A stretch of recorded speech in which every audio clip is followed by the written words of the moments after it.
Hey everybody, welcome back to Ready Steady Play, where we're just going to go through our final thoughts on Tales of the Arabian Nights. Yeah.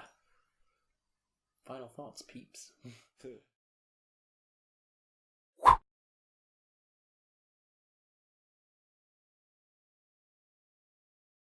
You're This Michael is- S, and I'm Mike D.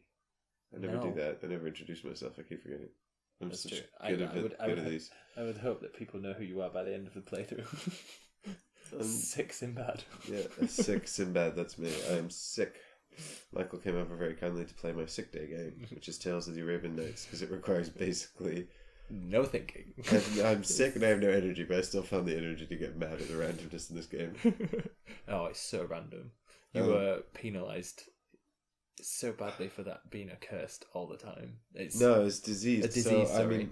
this particular playthrough, I got diseased early on, which reduces your movement by 1. But then I was ensorcelled constantly, which allows him to control my movement. So I kept moving him away. So I got stuck in India for like half the game. Yeah. You just, I don't know, what can you say? I like the culture there. Who doesn't love a good curry? Well, but things could have easily gone other ways. You could have become insane much earlier on. Wait. So I think I did. sort of to summarize, like I really like.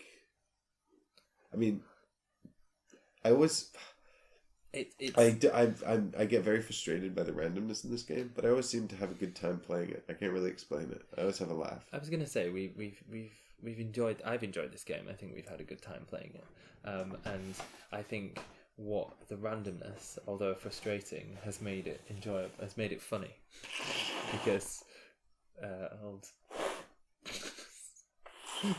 snot face there. Have you finished? No.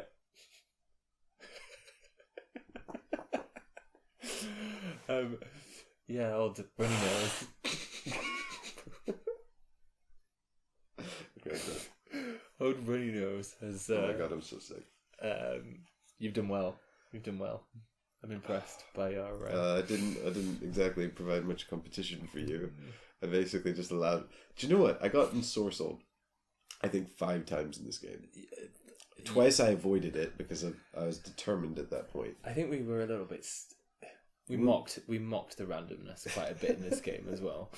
But I think the other thing is, because it's sort of based on these old fables from a culture that we may not be the most familiar with, and certainly True. the stories, or the parables almost from the Tales of the Arabian Nights, are less familiar to Western culture.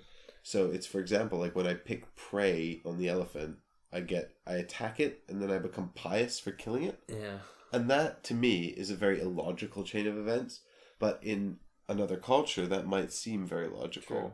And there was certain characters, like the Certainly in Galar. another medieval culture. Well, there were certain characters as well. We didn't know what they were. We'd never heard of a Galar.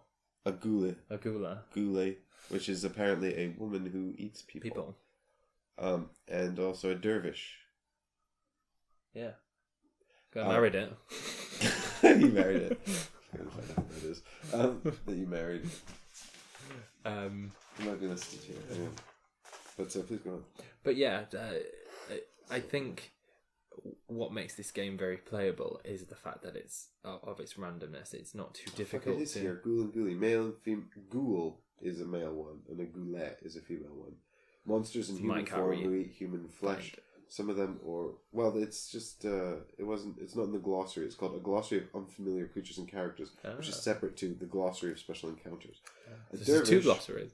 is a devout, holy man, often a hermit, sometimes capable of miracles, sometimes insane. I mean, that kind of fits that you married an insane guy when you were an insane person. Brilliant. Although I'm pretty sure the game... Insane people get married. But yeah, I was just saying that the randomness of the game lends itself towards its simplicity and the fact that it's a really good game that anyone can pick up. It's not too complicated or complex. The gameplay itself is relatively easy, and while that can be frustrating at times, particularly when you can't move very far, the upside is that it's a game that can be played by anybody. So I can't, off the top of my head, remember when Tales of the Arabian Nights first came out, but it's a classic, a very classic game. I think it might, like we're talking like the 80s, I think, maybe even earlier. This is a reprint from I think 2012 or something like that, by Z-Man Games. But the point of this story is that the one thing that always feels very weird to me is how you win by having sort of chosen randomly at the start with no possible awareness a random bet, and then just kind of wandering around hoping to reach it by pure chance. There's really nothing, and that always feels weird. It's like you won in Baghdad, but it was just kind of like at some point your story just ended. You know, it's like a bunch of random stuff happens to you, and then your story ended. I was very lucky in the fact that one of my quests was revolved, really going back to Baghdad. Yeah, so you went to win that quest, and then you were there anyway. But I was just going to say, there's a... we could have won the game a lot earlier, because I was on so many Destiny points. Right, if you'd gone for Destiny instead. If I'd gone for Destiny over story. Yeah. Exactly, and that's another element, because you can't really plan to win this. You just make a blind bet, and then kind of cross your fingers and hope for the best. Yeah. And, you know, maybe if you were much more familiar with the stories, or you were from... maybe if you were from... Arabic culture, and you were more familiar with what the outcomes of your choices might be based on your reaction, on the reaction chart, you might... I honestly don't know. It's someone from Arabic culture might just correct me and say, no, it's still random and crazy. But the point I was going to make was that another storytelling game that I have, which is Once Upon a Time, which is a much more...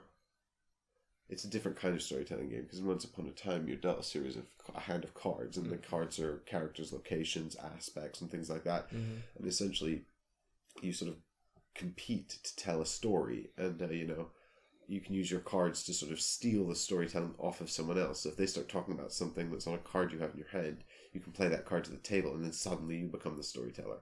And everyone's got the ending card, and the ending cards are things like, you know, and then they were married and lived happily ever after, or he learned the error of his ways and never made the same mistake again. Stuff like that. Yeah. Sort of the ends of fairy tales. Yeah. And so what you're trying to do when you take over the story is steer it towards your ending card. Yeah.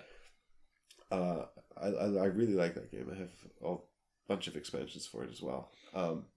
But it's a lot more difficult because you've got to basically improvise a story. Yeah. And sort of work in the cards in your hand in a way that makes sense. Yeah. And it's because the story's not written down, it's a lot to sort of hold in your mind. This is easier because all the stories are written and you're just reading. Yeah. And it's also fun to do sort of a dramatic reading for one another. I do like that aspect. So arbitrary to be like, and now my story's over because I've got the right number of points. Yeah. And I was just thinking, like, it would be a lot more fun to have, I don't know, like a sort of a story ending or something. It always bothers me the way this game ends. Yeah, it's very abrupt. Well, it doesn't feel like you deserved it. Not you in particular. No. I just mean it doesn't feel like anyone deserves it when they get to their sort of their bet. And I mean, it's not like they don't deserve it either. It's just you know, because it's so sort of random. It's just kind of like it's time for someone to end the stories now. Yeah. And there's no kind of catharsis ever. But that doesn't mean that the ride isn't enjoyable, because it's all... Because much like the 1001 Nights, it's a whole bunch of short stories. And so you're constantly having these little short stories that have small outcomes, like Ensorcelled or Insane. And that's enjoyable. And there was a laugh. So, you know, I mean... I found... Yeah, I agree. I found some of the board was a bit... I don't know if it's because there's only 2 players and maybe you would experience this more if there were more players around the board, but there were some things that just never came up. Like any of these Places of Wonder. Places of Wonder, exactly. Or treasure cards at all. No treasure cards whatsoever. And so it's like, that seemed a bit redundant. I mean, you have no real control over your destiny at all in this. And, for example, your quest, which was to accrue money, is as good as saying, just play the game. Play the game. You know? Yeah. And when you get to a certain point, move back to Baghdad. I think, like, while some of these are hilarious and great, some of them are too severe or just kind of frustrating. A bit penalising, aren't they? In kind of a negative way. So, like the sex change one. This one's awful. She says, a great magic has been worked upon you. You are now a member of the opposite sex. Turn your player token to the other side to indicate that you're of the new sex. Every single player has one of these tokens, by the way, and it's double-sided, so you've got both genders on it. It says, don't forget to take your new sex into account. It says, if you receive this status again, you're returned, but it also says you cannot win the game while you're sex changed. So the only way to... And I've seen that... Change your way back... is to get sex changed again. Yeah. Which is incredibly difficult. It's basically impossible. You have to find an encounter card that has a city card that has a sex change encounter, and I think there's only like 3 or 4 of them in the whole deck. Or you just have to wander the world hoping you get a random event that changes your sex. And even when you do have the city card, you then have to go to the city and then roll a die, and there's a 1 in 6 chance you'll get the sex change event encounter, and even then you have to choose the correct reaction to have your sex changed. It's until that happens, you just can't win the game. But then again, it's like, given the way the game ends, does that even matter? Yeah. You know, like so you can't win, but you can still just continue to have fun encounters and laugh and stuff. True, but you get to a point where that can only carry on for so long, I suppose. Yeah, it gets to the point where you have so many statuses and so many talents that it kind of wears off. The novelty wears off, doesn't it? Exactly, and I think what I would like to see was a bit more of an escalation, and the game does escalate as these tokens come up, because you've got a morning, noon, and night token. And every time you reshuffle the encounter deck, it's reset, and these are changed, and those alter the severity of some of the encounters, but it's not really enough, and it certainly doesn't bring out the bigger or more interesting encounters. And I think, you know, for every encounter where, you know, I see the ogress and then I don't have Wilderness North, so she just runs away. For every encounter like that, it would be nice to have a longer and more involved encounter. Yeah. And that maybe you had a bit more sort of control over. I like the choices where I don't need to have a thing or roll a dice. I'm just given a position. Yeah.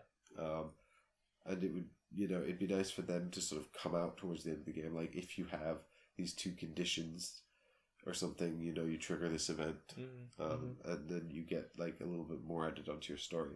Yeah. I also think it would be cool to have, like, you know, like some kind of narrative like we had in Gloom of Kilforth. Oh yeah, a bit like a story stage. Yeah. So as you progress from part 1 to part 2, this exactly. Like, stories revealed. You know, you could put out all your tokens on the board at the start or something, and have to go to these different locations and have different encounters.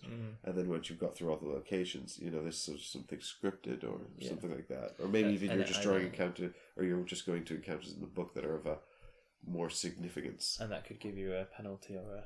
Well, I just think it would give you a sense of progression and catharsis, maybe, because I think that's ultimately the problem with the game, because there's a lot about it to love. It's just one very level. Exactly. Level it's for one very level tone, and even as you get stronger in terms of your talents, you pick up all these conditions and statuses. And also, actually, ironically, the talents that make you stronger actually make the game feel less interesting. Yeah. You know, because it's like success. And once makes it easier. Exactly. Once you start succeeding at everything, it becomes less interesting. But then that probably is countered in this game. What they've tried to do is, as you progress and it gets easier and easier, that's why they've thrown in these really difficult, sometimes too difficult status cards. Yeah, too severe or too penalising. Or they penalise you in a way that's not interesting, it's just frustrating. Like, reducing your movement by 1 is not interesting. No. It just kind of prevents you from taking an active part in the game. I was going to say, it just delays the inevitable. Well, it just delays you, so you sort of progress at a slower rate, which means, you know, in a way you're not really competing. Yeah. Which could make your contribution seem less dramatic, and in a game that's already kind of suffering from arbitrary scores and sort of awards, the last thing you need is a reduction in sort of competition or impetus. Yeah. Because I felt in our game, I was able to win because you were just being penalised too much. Maybe. I mean, the thing is, there's not really any one thing that you can sort of say, well, this is what caused you to win, or that's what caused you to lose. It's more the luck thing. Yeah, and I mean, again, like I said, if you're more familiar with the culture or with the choices, maybe you can make more intelligent reactions and sort of gain more positive benefits more quickly. But I don't think that's really true. But like I said again, like we had a really sort of a fun time playing it and a good laugh. And it's easy, it's accessible. It doesn't require people to be talented storytellers or talented improvisers. You can play when you're sick. The only thing that's play it with your gran. It does require a lot of like sort of referencing things. Once you get into the flow of it, it's really not bad. It's not bad, and it's not it's generally not that much of a complex game. It's one that like you say, it's very accessible and one to open to all ages. The only thing that you need to do really is be able to read. Yeah, you do have to be able to read. But other than that, yeah. I mean, but like I said, I think the thing is like I'm always sort of, it's a good sort of easy thing to just get out and play. It is, and that's why I think that's one of its strengths. It does run the risk of going on too long, especially if you're having a lot of bad luck. But then again, it's quite easy to control the length of the game just by reducing the starting bid from 20 to something else. Yeah, exactly. You can do that. And likewise, it was all potluck. If I'd done it the other way around with the destiny and the story points, we could have won it an hour earlier. Yeah, well, not me. I just went full in on the story points because I just felt like it'd be better or easier. I don't know. I think that changes it. Like the last time we played this, we seemed to be rolling away with story points and struggling to get destiny, and this time it was the total opposite. Yeah. Well, it is pretty arbitrary. So, yeah, that's. But to be fair, as a game, I would definitely play it again. And it's just, it's very easy, and I think it's good to play with. I think it'd be good to play with a few more people as well. Yeah, it's I think it is more fun with more people. I mean, to a point. Yeah. I think 3 is a good number for it. 2 or 3. 2 or 3. More than 3, and it's sort of you're waiting a long time for your turn. And then it's just random weirdness anyway. Yeah. So it is. I prayed to the elephant. Oh, you've killed it. Exactly. You've become pious. I'll love the scorned prince. Oh wait, he loves me. How did that happen? I'll abduct the beautiful princess. No, you won't. You get a slap. Oh, you've fallen in love with her, you fool. You don't fall in love with your abductee. Yeah. Idiot. But yeah. I did enjoy this game. Yeah. It was a good time. Although I think if you are looking for a storytelling game with maybe a bit more game to it, there's a bit less randomness, I would recommend Above and Below wholeheartedly. It's kind of a weird hybrid of Eurogame and storytelling. Very different to this. Because the world is not our own, but also very good. I'll have to check that out. Yeah, sounds good. Sometime. Yeah. So I think that just about wraps it up for Tales of the Arabian Nights.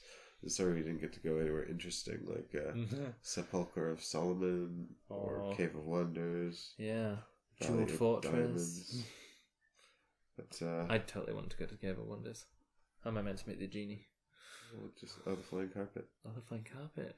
Yeah. But we'll just have to let you grab a cold of the game yourselves and get on having these adventures. And if you have played or you have disagreements with us or more agreements, or you think I should have just let myself become the ape, then please totally leave a comment below. I'm always happy to read the comments. And we'll be back tomorrow for another adventure. and hopefully I'll be feeling better. Yeah, no more sickness. No more sickness, please. Thanks for having me again. No, my pleasure. Thanks for watching. See you guys soon. See ya.